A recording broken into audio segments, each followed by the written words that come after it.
a la Iglesia Católica renunciar a mi cargo de presidencia.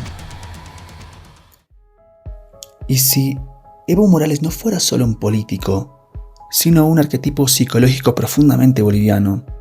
¿Y si su figura no se entendiera únicamente desde la política o la historia, sino desde las capas más profundas del inconsciente colectivo andino?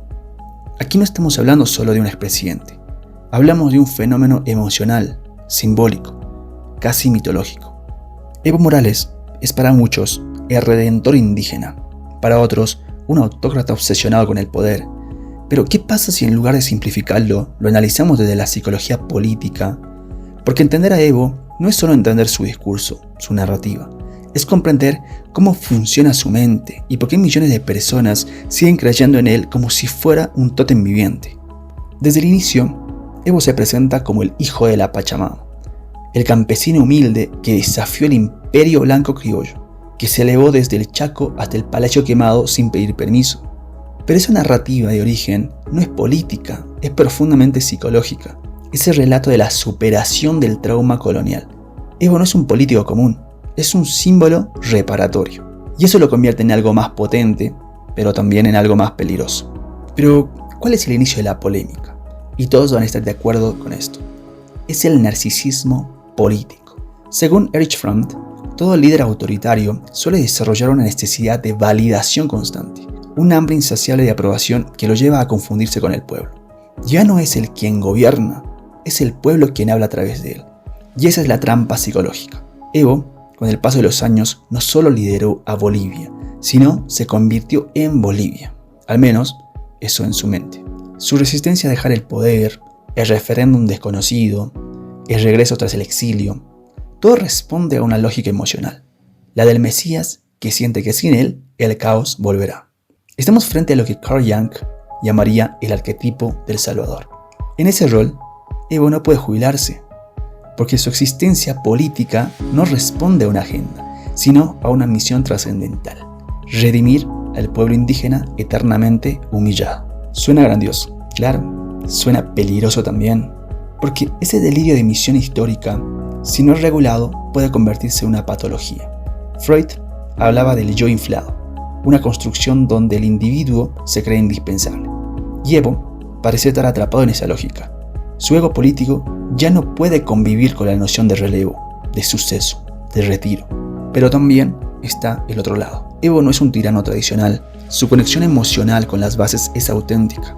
Muchos lo aman no por lo que dice, sino por lo que representa. La primera vez en la historia que el color de piel del presidente coincidió con el del pueblo. Y eso genera una carga afectiva que trasciende cualquier crítica técnica. Ahora bien, también hay que hablar de la sombra. Como diría Jung, todo líder tiene una. Y Evo tiene una sombra que está llena de contradicciones. Un defensor del medio ambiente que apoya megaproyectos destructivos. Un capitalista que permitió negocios millonarios en China. Un libertador que terminó repitiendo el ciclo del caudillismo latinoamericano. Su relación con el poder es casi adictiva. Como plantea el psicoanalista Manfred Goetz, el poder funciona como una droga.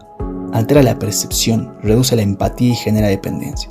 Y Evo, después de 14 años en el poder, parecía haber desarrollado una necesidad afectiva de control, una ansiedad por volver a ser el eje del sistema. En la historia boliviana ya hemos visto muchas figuras similares: Melgarejo, Gualberto Villarroel, incluso Víctor Paz, esto en su tercera presidencia. Todos hombres que creyeron ser imprescindibles.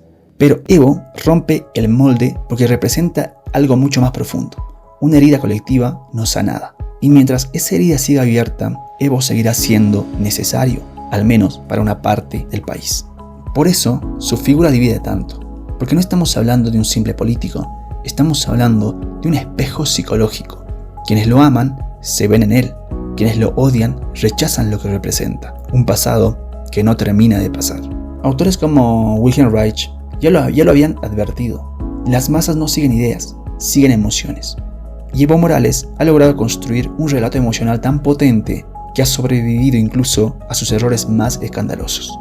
Entonces, ¿qué nos dice la psicología de Evo Morales sobre Bolivia? Nos dice que seguimos en el proceso de sanación, que el poder en estas tierras no es solo administración, sino representación simbólica, que un líder no es elegido por sus planes, sino por la historia que encarna. Evo, el hombre, puede irse o volver, pero Evo, el símbolo, ya está tatuado en la psique boliviana, y mientras no nos enfrentemos a ese mito con madurez política y emocional, seguiremos atrapados en la esperanza y el trauma.